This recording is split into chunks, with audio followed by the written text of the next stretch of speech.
우리는 이 시대에 어떤 시대냐면요. 이 시대는 하나님을 거역하는 시대를 우리는 살고 있어요. 모든 사람들이 정말 하나님을 거역하며 살아갑니다. 우리 히브리서 10장 25절 말씀을 보면 그때에 이런 일이 있다고 이야기해요. 모이기를 패하는 어떤 사람의 습관같이 하지 말고, 이 얘기가 뭐냐면 모이기를 패하자, 우리가 모이지 말자, 가급적이면 그냥 우리 자유를 누리자, 이런 이야기가 나오기 시작한다고 하면 그때는 이제 정말 주님이 오실 날이 가까이 왔다라는 것을 너희가 깨달아는 것이죠. 그래서 모이기를 패하는 어떤 사람의 습관같이 하지 말고 이렇게 이야기해요. 누가 그렇게 합니까? 하나님 없는 사람들이 그렇게 하죠. 하나님의 영이 없는 사람, 하나님의 말씀이 없는 사람들이 예배하지 말자, 기도하지 말자, 전도하지 말자, 그런 얘기 자꾸 해요. 뭐 이상한 게 아니고, 그것은 뭐 예수님 때도 그랬고 200년 전에도 그랬고 지금도 그렇고 항상 그렇죠.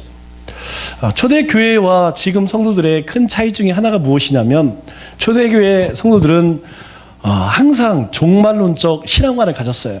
종말론적 신앙이라는 게 뭐냐면, 오늘이 내 인생 전부다, 오늘 하루가 하나님이 나에게 주신 전부다, 이렇게 생각을 하고 정말 매일매일을 최선을 다해 살았죠. 물론 시대적 배경이 엄청난 핍박이 있었어요. 이렇게 모여서 마음대로 찬양도 못하고 예배도 못했죠. 그래서 땅을 파고 들어가서 카타콤이라고 하는 정말 여러분 가보세요. 정말 땅을 파서 그 속에서 공동체가 모여서, 거기에 뭐 빛이 제대로 있겠어요? 아니면 뭐 공기가 좋겠어요? 얼마나 덥겠어요? 그리고 얼마나 답답하겠습니까? 오직 그렇게 하나님을 예배하고 싶어서, 그런 그들을 향하여서 모이기를 패하는 어떤 사람의 그 습관과 같이 하지 말아라, 대신에 오직 권하여 그날이 가까이 om을 볼 수 있도록 더욱 그리하자. 그날이 언제? 주님의 날이지. 주님이 정말 통치하시는 그날. 이 시대도 마찬가지라는 거예요. 우리가 주님을 바라보다가 잠깐 한눈 파서 사방을 보면요, 온통 보이는 것이 모이기를 패하는 어떤 사람의 습관같이 그렇게 하자고 해요. 그러나 너희는 그렇게 하지 말랍니다. 서로를 권하여서, 그렇게 하지 못하는 우리 지체들에게 권하여서 그날이 가까이 om을 볼 수 더 그렇게 하자. 우리가 힘을 내서 더 주님을 바라보고 주님의 그 은혜 가운데 살아가자. 그렇게 서로를 권하라는 것이죠. 예수님께서 이 땅에 교회를 세우시기 전에 제자들에게 질문을 합니다. 야, 사람들이 나를 누구라고 하느냐? 그랬더니 제자들이 세례 요한이 살아 돌아왔다, 엘리야다, 예언자 가운데 하나다, 막 이런 이야기를 하죠.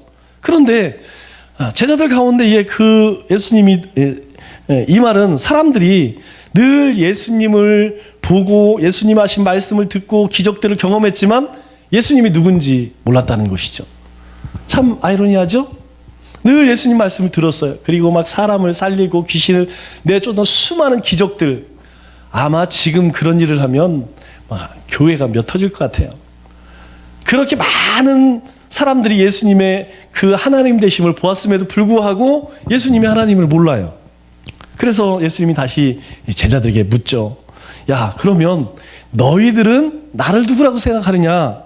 그때 아마 제자들 가운데 그런 생각을 했을 거예요. 가룟 유다는 예수님만 같이 있으면 굶지 않겠구나. 예수님과 함께만 있으면 그냥 돈이 굴러 들어오는구나. 위안부 할머니하고만 있으면 돈이, 후원금이 사방에서 그냥 막 들어오는구나. 그거 잘 삥쳐갖고 집도 사고 그걸로 애도 공부시키고 그럼 참 좋겠다. 아마 가룟 유다는 그렇게 생각했을 거예요. 예수님만 같이 있으면 물질적으로는 어려움 당치 않겠구나. 그리고 조금 이제 지적인 빌립보 같은 경우는 예수님은 왜 자꾸 하나님을 아버지라고 자꾸 부르는지 예수님의 정신이 오락가락하는 거 아닌가, 그렇게 생각할지도 몰라요. 예수님께서 설교 말씀하실 때마다 나를 본 자는 아버지를 본 자요, 아버지를 보고 싶은 자는 나를 보면 된다, 막 이런 얘기를 하니까 도대체 예수님이 정신이 좀 오락가락하는 거 아닌가, 그런 생각도 했겠죠. 시몬은 어떻습니까? 예수님이 이제 왕위로 오는 날 우리의 대적 당시 로마죠. 로마 너희들은 이제 끝장나는 거야. 우리 예수님께서 조금만 있으면 오병이의 기적 그리고 지금까지 했던 수많은 그런 일들을 통해서 그냥 싹 너희를 물리칠 거야. 완전 예수님께서 이제 이스라엘을 해방시킬 것이라고 생각을 했겠죠. 그렇게 예수님과 함께 했던 제자들의 생각이 다 달랐기 때문에 누구 하나 얘기를 못하는 거예요. 우리도 그렇죠? 우리도 알고 있지만 얘기하면 틀릴 것 같아. 사실 우리 성경적인 신앙, 우리가 경험하는 신앙은 틀린 게 없어요. 하나님 말씀이야 있는 거니까 그걸 잘 아는 사람도 있고 모르는 사람도 있지만 우리 신앙에서 하나님이 역사하셔서 믿음의 삶에 정답이 어디 있어요? 그죠? 그거는 다 개개인 하나님을 경험하는 거기 때문에 그건 틀린 게 없습니다. 그래도 자, 하나님이 어떻게 살아 역사했는지 한번 얘기해 보세요. 그러면 괜히 틀릴 것 같아서 말 못해. 이 제자들도 서로 눈치보다 말 못할 때에 베드로가 불쑥 나와서 뭐라고 이야기합니까? 주는 그리스도시요 살아계신 하나님의 아들이십니다. 당신은 그리스도시요 살아계신 하나님의 아들입니다. 예수님께서 이 말씀을 드시고 아주 기뻐하셨어요. 아주 흡족해 하셨죠. 왜 그러냐? 앞으로 세워질 이 땅의 교회는 바로 이 베드로가 고백한 그 신앙 위에 세워진다는 거예요. 그러니까 이 땅 가운데 교회가 세워질 때에 어떤 사람들로 교회가 세워지냐? 바로 이 고백이 있는 주님이 나의 구원자십니다. 나는 영원히 죽어야 할 죄인이지만 주님이 나를 구원하시고 그리고 그 주님은 바로 하나님이십니다. 하나님이 사람으로 이 땅에 오신 바로 나의 구세주입니다. 그 고백을 한 사람들을 통하여서 교회를 세우시겠다는 거예요. 오늘 우리의 고백이죠. 지금 여러분들 다 그 고백 하셨잖아요. 그래서 교회는 어떤 곳이냐? 구원받은 하나님의 백성들이 모여서 하나님을 예배하고 찬양하고 높이고 자랑하는 곳이 교회라는 거예요. 모든 신앙의 가장 핵심, 하나님 앞에 이 고백이 있어야 된다는 거죠. 그래서 뭐라고 이야기합니까? 영접하는 자 곧 그 이름을 믿는 자에게 하나님의 자녀가 되는 권세를 주신다 이렇게 이야기해요. 뭘 영접하느냐? 바로 그거 영접한다는 거예요. 내가 이렇게 죄인이지만 주님이 나에게 구원자로 오셨습니다. 하나님께서 하늘보좌를 버리시고 사람으로 오셔서 나를 위해 십자가를 지시고 그리고 부활하셔서 나에게 영원한 생명 주신 분이 당신입니다. 그래서 나의 구원주십니다. 그래서 교회의 기초는 무엇이냐? 이 신앙 고백이라는 거예요. 그래서 교회의 머리는 누구냐? 예수님이다. 이렇게 이야기하는 것이 바로 여기 있는 것이죠. 여러분, 교회는 민주주의가 아니라는 것이죠. 그렇다고 해서 목회자 독재도 아닙니다.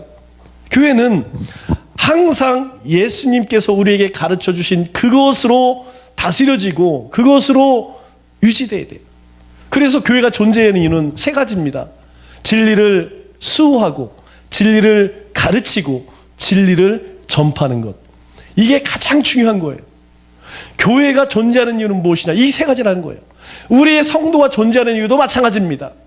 우리 안에 진리이신 그 예수님이 바로 메시아라는 사실을 우리는 지켜야 돼요.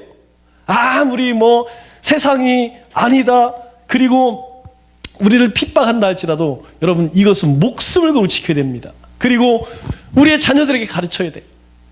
성도들에게 가르쳐야 됩니다. 우리의 후손에게 계속 가르쳐야 돼요. 누가 뭐라고 해도 가르쳐야 돼요. 뿐만 아니라 세상을 향해서 부지런히 전해야 되죠. 그래서 선하신 하나님께서는 우리에게 뭐라고 말씀하십니까? 항상 좋은 것 주시기를 원한다는 거예요. 온갖 좋은 은사와 온갖 좋은 선물은 다 어디서 오느냐? 하나님으로부터 온다는 것이죠. 우리 가운데 귀한 것은 다 누구로부터 오느냐? 하나님이 오신다는 거예요. 왜? 바로 우리 가운데 그 고백이 있기 때문에 하나님은 그 고백이 있는 하나님의 백성들에게 하나님께서 그 필요한 것들을 우리 가운데에 부어주신다는 거예요. 때로 우리가 살다 보면 나쁜 일도 생겨요. 어려운 일도 생깁니다. 그러나 중요한 것은 무엇이냐면 야고보서 1장 16, 17절에 이렇게 말씀을 하죠. 온갖 좋은 은사와 온전한 선물이 다 위로부터 빛들의 아버지로부터 내려오나니 그는 변함도 없으시고 회전하는 그림자도 없으시니라. 여러분, 이 이야기를 하는 얘기가 뭐예요? 지난주도 말씀드렸죠? 앞에 있는 이 말 때문이에요. 내 사랑하는 형제들아, 속지 말라. 너희가 세상 가운데에서 때로 건강이 없다고, 돈이 없다고, 그리고 출세하지 못한다고, 진로 때문에, 배우자 때문에, 여러분 그것 때문에 속지 말라는 거예요. 우리 가운데에 그 필요한 것, 정말 좋은 것은 다 어디로부터 온다고요? 하나님 아버지로부터 온다는 거예요. 이거를 확신하라는 거예요. 여러분 우리도 그렇잖아요. 아유, 줄라면 주고 말라면 말고, 그런 사람에게 누가 주겠어요? 정말 간절하게 주님 안 주면 저는 살 수 없습니다. 주님이 주셔야 합니다. 주님의 길을 열어주셔야 합니다. 주님이 채워주셔야 합니다. 그런 간절한 사람에게 하나님 부어주신다는 거예요. 여러분 기도하실 때 여러분 가운데에 정말 간절함이 있다면 여러분 하나님 앞에 간절하게 기도하세요. 때로는 목숨을 한번 걸고 한번 해보세요. 하나님께서 정말 이 말씀대로 우리의 삶 가운데 정말 좋은 것을 주시는지 여러분 한 번, 두 번, 세 번 경험하면요, 그 다음에는 우리 가운데에 담대한 믿음이 생기는 거예요. 그 다음에는 하나님이 인도하시겠지, 하나님께서 하시겠지. 그래서 하나님의 말씀을 붙들고 담대하게 나가는 것이죠. 우리가 흔히 인생을 무엇으로 비유합니까? 우리 인생을 믿음의 경주로 비유를 하죠. 히브리서 12장 1절 말씀을 보면 우리는 언제 끝날지 모르는 경주를 감당해야 합니다. 그래서 이렇게 이야기해요. 인내로서 우리 앞에 당한 경주를 하며, 이 경주가 뭐예요? 믿음의 경주예요. 우리가 육신을 가지고 살아가는 이 땅, 하나님 앞에 서는 그날까지 무엇으로 살아가야 되느냐? 무엇으로 이 믿음을 경주를 해야 되느냐? 인내로서 견뎌야 한다는 거예요. 하나님을 믿는 사람으로서 참고 인내하고 그리고 소망하라는 거예요. 왜? 너희가 사는 세상은 그렇게 만만한 세상이 아니라는 거예요. 이 세상은 공중권세 잡은 사탄이 다스리는, 지배하는 세상이라는 거예요. 온 세상 사람들이 뭘 쫓아가느냐? 죄를 쫓아가는 그런 세상이라는 거예요. 여러분 명심하세요. 여러분 우리가 사는 세상은요, 모든 사람들이 뭘 쫓아가느냐? 죄를 쫓아가요. 죄는 어디로부터 옵니까? 죄는요, 악한 마귀 사탄이 우리를 속여서 우리로 하여금 하나님의 은혜와 사랑으로부터 멀어지게 하는 거예요. 많은 사람들이 그거에 속아서 죄를 먹고 마시고 살아갑니다. 우리가 믿음의 경주를 할 때에 우리가 살아가는 동안 어떤 일을 겪을지, 또 어떤 사람을 만날지 알지 못합니다. 그때 우리에게 필요한 것이 무엇입니까? 믿음이라는 거예요. 너희가 우리 가운데 어떤 일이 일어날지 모르지만 하나님은 언제나 우리와 함께 하시고 지키시고 우리의 길을 인도하실 것이라고는 확신, 그것을 믿음이라고 이야기하죠. 왜? 오늘 우리로 하여금 주는 그리스도시요 살아계신 하나님의 아들입니다 라고 하는 믿음의 눈을 하나님이 열어주셨기에 하나님께서는 그 믿음의 눈을 열어서 우리 인생을 하나님께서 이끌고 가실 것이라고 하는 그 담대한 믿음으로 살기를 원하신다는 것이죠. 그래서 사도 바울이 고린도후서 5장 14절에 이렇게 이야기합니다. 그리스도의 사랑이 우리를 강권하시는도다. 여러분 강권이 뭐예요? 그냥 강하게 우리에게 권면한다는 거죠. 뭐가? 그리스도의 사랑이. 그리스도의 사랑이 무엇입니까? 자기를 죽어서 내어서 우리를 살리신 사랑이죠. 자기 생명을 십자가에서 내놓음으로 말미암아 우리를 살리신 그 사랑이 우리 인생을 하나님께서 이끌고 가신다는 거예요. 그래서 한 사람이 모든 사람을 대신하여 죽었은즉 모든 사람이 죽은 것이라. 우리는 주님 안에서 죽고 주님 안에서 새롭게 거듭난 인생이에요. 여러분 이것을 기억해야 합니다. 우리는 적어도 매일매일 하나님의 그 크신 은혜와 사랑을 더 깊이 깨닫고 그것으로 우리의 인생을 소망해야 한다는 것이죠. 그래서 사도 바울이 우리에게 가르치는 것이 무엇입니까? 오늘 빌립보 성도들을 향하여서 가르치는 것이 무엇이에요? 너희가 그리스도의 겸손과 순종을 배워라 이렇게 이야기하죠. 왜 그렇습니까? 빌립보서 2장 5절 말씀을 보니까 이 마음을 품으라 곧 그리스도의 마음이니, 그리스도의 마음은 무엇이냐? 하나님과 동등대를 취하지 않으시는 겸손함이라는 거예요. 죽기까지 복종하신 순종함이라는 거예요. 우리가 그렇게 입술로 고백하였다면, 우리가 하나님께서 우리에게 좋은 것을 주실 것이라는 것을 너희가 확신한다면, 너희가 철저히 주님의 마음을 품고 너희가 겸손히 하나님의 말씀에 순종하라. 왜? 우리가 하나님의 백성이기 때문에, 우리가 하나님의 자녀이기 때문에 하는 것이지, 우리가 그것을 행함으로 우리가 하나님의 은혜를 더 받고 하나님의 축복을 받고 구원을 얻는 것이 아니라는 거예요. 우리는 이미 하나님의 거룩한 백성 되었어요. 하나님께서 우리 가운데 찾아오셔서 우리로 하여금 주님, 당신이 나의 그리스도이십니다, 당신이 바로 하나님의 아들이십니다 고백했어요. 그러므로 하나님의 자녀이기 때문에 우리는 언제나 말씀 앞에 겸손한 거예요. 우리는 언제나 하나님의 말씀을 순종하는 것입니다. 왜 그렇게 하라고 이야기합니까? 왜 그리스도의 마음을 품으라고 이야기합니까? 우리 12절 말씀을 보니까 이렇게 이야기하죠. 항상 복종하여 두렵고 떨림으로 너희 구원을 이루라. 구원을 이루라는 거예요. 주님께서, 하나님께서 구원의 길을 우리에게 선물로 주셨기에 너희가 당당하게, 너희가 세상 가운데에서 구원받은 자로서 그렇게 살아가는 거예요. 그것을 사도 바울은 뭐라고 이야기합니까? 믿음에 합당한 삶, 복음에 합당한 삶, 그 부르심에 합당한 삶이라고 이야기해요. 합당한 삶이래요. 우리가 하나님의 구원받은 백성이기 때문에 겸손하고 순종하며 사는 것이 바로 합당한 삶이라는 거예요. 당연한 삶이라는 거예요. 그게 너희 구원을 이루는 것입니다. 여러분, 우리가 매일매일 하나님의 말씀을 묵상하고 하나님께 기도하고 그리고 우리가 열심히 훈련받는 이유는 무엇이냐? 바로 너희 구원을 이루기 위함이에요. 우리 구원을 이루기 위해, 하나님이 이루신 그 구원을 우리가 완성하기 위해서 우리는 복종하며 두렵고 떨림으로 겸손하고 순종하는 마음으로 살아가는 것이라는 것이죠. 그 구원을 이루어 갈 때에 오늘 빌립보 성도들을 향하여서 뭐라고 이야기합니까? 14절 말씀을 보니까 모든 일을 원망과 시비가 없이 하라. 그렇게 구원을 받아서 우리가 믿음으로 살아갈 때에 너희가 정말 조심해야 할 것이 있는데 그것이 무엇이냐? 원망과 시비라는 거예요. 그런데 이 원망과 시비가 모든 것에 원망과 시비가 있는 게 아니에요.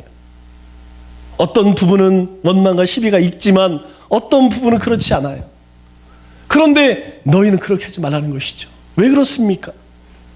우리는 하나님의 백성이라는 거예요. 너희는 하나님의 백성이라는 거예요. 그래서 너희 마음에 내키는 일이든 마음에 내키지 않는 일이든 모든 일에, 좋은 일에만 그냥 즐거워하는 것이 아니라 너희가 그렇지 않은 일에도 너희가 기뻐하고 즐거워하라는 거예요. 너희가 감사하라는 것이죠. 너희가 하나님이 주신 것으로 만족하라는 것이죠. 그래서 너희가 그 구원을 이루기 위해서 모든 일에, 하기 싫은 일에도, 어려운 일에도, 감당하기 힘겨운 일에도, 믿음의 버거운 일이라도 너희가 원망과 시비가 없이 감당해 보라는 것이죠. 왜 그렇습니까? 왜 그렇게 이야기합니까? 16절 말씀을 보니까 이렇게 이야기를 합니다. 그리스도의 날에 내가 자랑할 것이 있게 하려 함이라. 우리로 하여금요, 그런 삶을 통하여서 우리가 모든 일에 정말 힘에 부치도록 하나님 앞에 믿음의 경주를 할 때에 하나님은요, 그것을 하나님 앞에 가는 그날 다 우리 가운데 갚아주시겠대요. 아, 네가 그때 그렇게 어려워했지. 그럼에도 불구하고 약속을 붙들고 네가 믿음으로 감당했지. 내가 그때 너무너무 기뻤단다. 착하고 충성된 종아. 그래서 우리가 주님 앞에 서는 날 주님께서는 우리에게 큰 면류관 주실 거예요.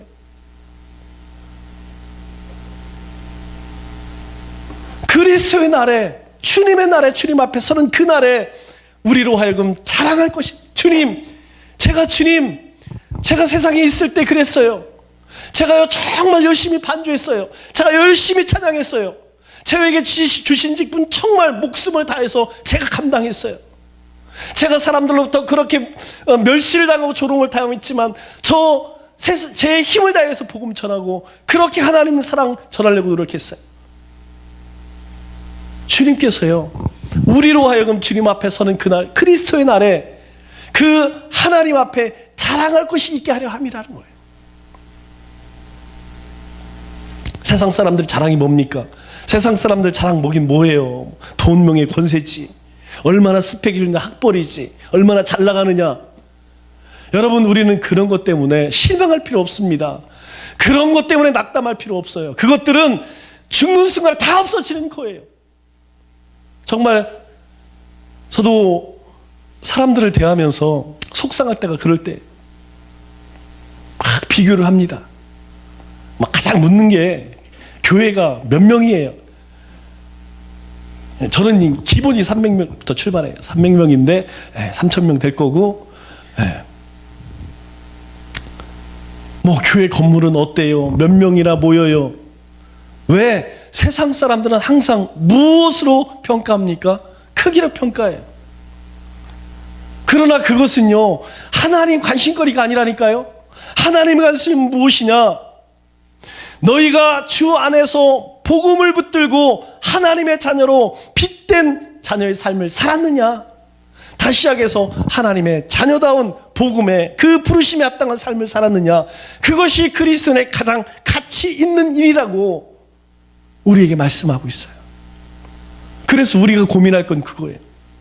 야, 내가 어떤 직장을 찾아야지, 어떤 배우자를 만나야지, 나는 얼마나 돈을 모아놨지, 나는 어떻게 하면 더 편안한 삶을 살 수 있지가 아니라, 우리 인생에서 진정한 가치는 무엇이냐?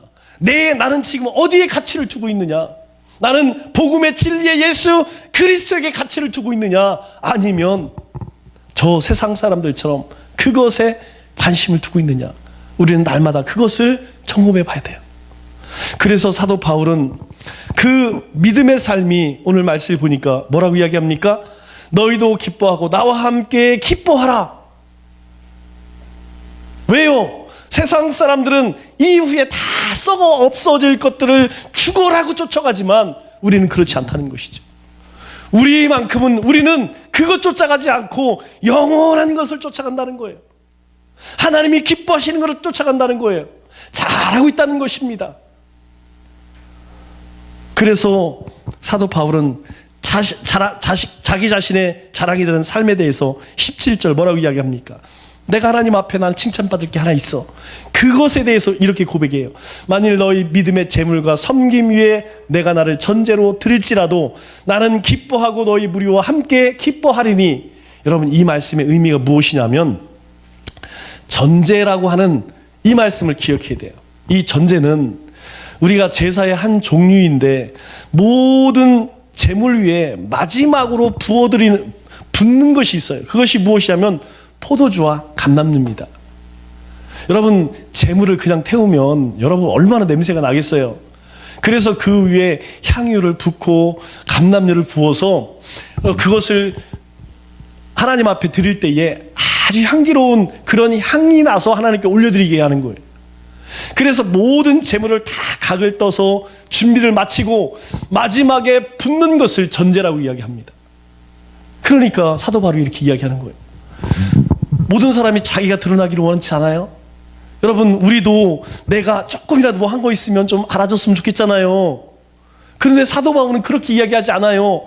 너희 믿음의 재물과 섬김 위에, 지금 빌립보 성도들이 열심히 하나님 앞에 행한 그 모든 믿음의 재물과 섬김 위에 나는 없어지고 그 위에 나는 더해질 뿐이야.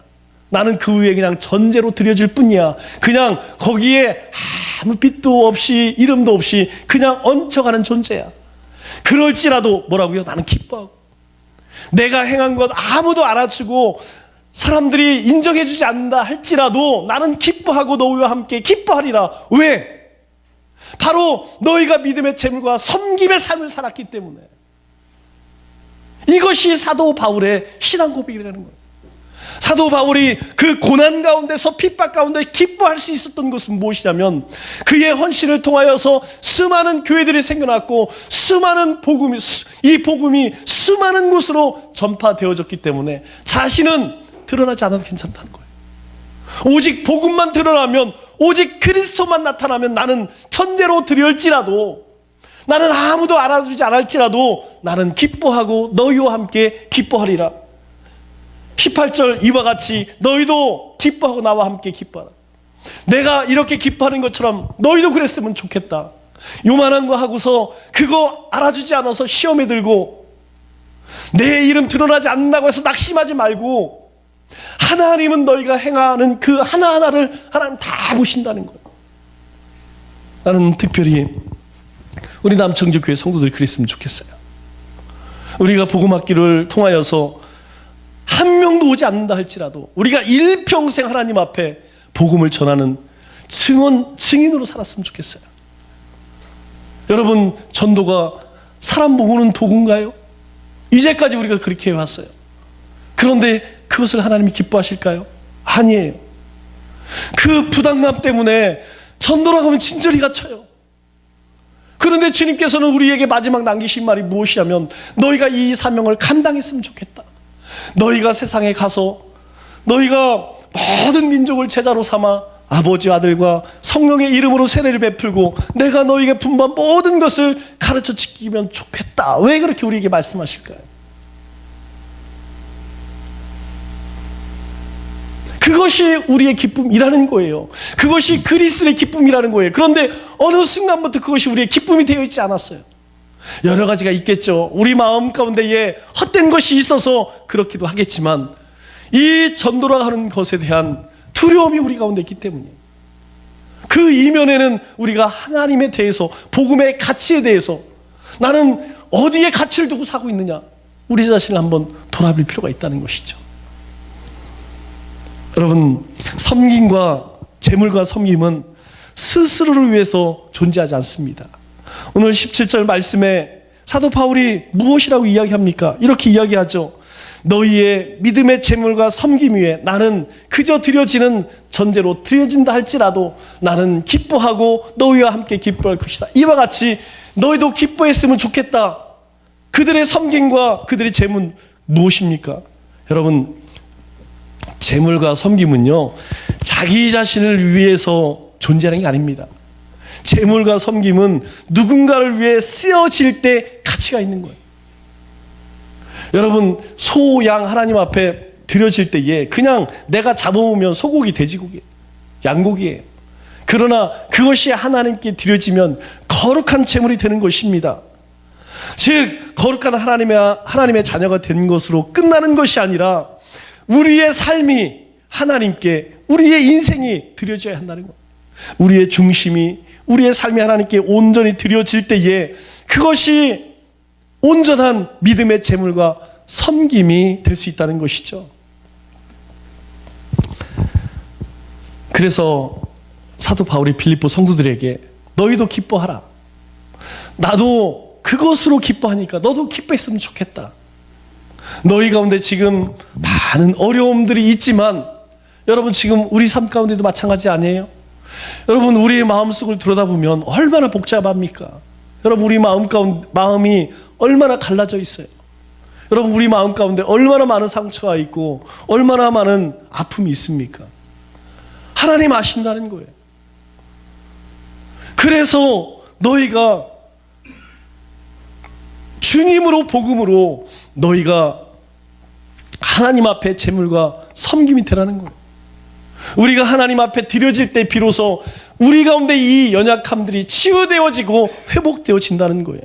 그럴 때 우리가 기쁨을 누릴 수 있다는 겁니다. 우리의 기쁨은 뭡니까? 우리의 기쁨은 하나님이세요. 하나님이 기뻐하시는 것이 곧 우리의 기쁨이 되어야 된다는 거예요. 그런데 그렇지 못할 때가 많다는 것이죠. 하나님께서 우리가 하나님의 자녀답게 사는 그것을 기뻐하시는데 우리는 그것으로 우리의 삶의 목적으로 삼지 못할 때가 너무 많다는 거예요. 하나님의 자녀가 되어서 우리는 하나님이 주시는 기쁨을 누릴 수 있어야 한다는 것이죠. 오늘 사도 바울이 그런 거예요. 사도 바울도 그 어려운 처지에 있고, 지금 빌립보 성도들도 어려운 처지에 있지만, 그럼에도 불구하고 주님의 마음을 주셔서 매일매일 삶 가운데에 구원을 이루는 그 삶을 하나님께서 인정하시기에 나는 기뻐한다. 하나님이 인정하시기 때문에. 말씀을 맺도록 하겠습니다. 여러분, 어떻게 사는 것이 주님의 기쁨 될 수 있을까요? 여러분, 어떻게 사는 것이 하나님의 기쁨 될 수 있을까요? 야, 내가 오늘부터 주님의 일 많이 하자. 아니에요. 여러분, 그것은 두 번, 세 번째 일입니다. 우리가 정말 주님의 기쁨이 되어 살 수 있는 첫 번째 방법은 값없이 얻은 기쁨과 감격을 누리는 거예요. 내가 하나님의 자녀된 것, 나 같은 것이 하나님의 자녀 된 것, 나를 하나님의 자녀 삼으시기 위해서 주님이 행하신 일들, 그것이 우리의 삶의 기쁨이 되어져야 된다는 것. 여러분, 우리 교회 표가 그겁니다. 행복한 공동체, 아름다운 사람, 다른 게 아니에요. 진정한 행복은 무엇이냐? 나를 위해 이 땅에 오신 그 주님으로 행복한 거예요. 그냥 많은 것 소유하고 출세해서 행복한 것이 아니라 주님의 백성됨을 행복하고 그 주님의 백성으로서 세상 가운데에 복음을 담대하게 전하기에 아름다운 사람 인정받는 거예요.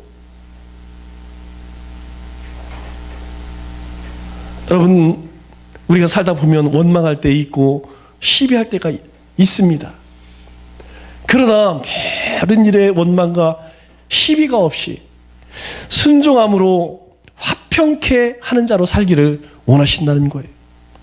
그래서 우리의 삶이 그리스도의 자랑이 되고 하나님의 기쁨 되기를 원하신다는 거예요. 남은 3일도 우리 가운데 주신 그 구원의 기쁨을 가지고 하나님을 영화롭게 하고 그 하나님과 동행하며 하나님을 기쁘시게 하는 우리 믿음의 권속들 다 되시기를 주님의 이름으로 축원합니다.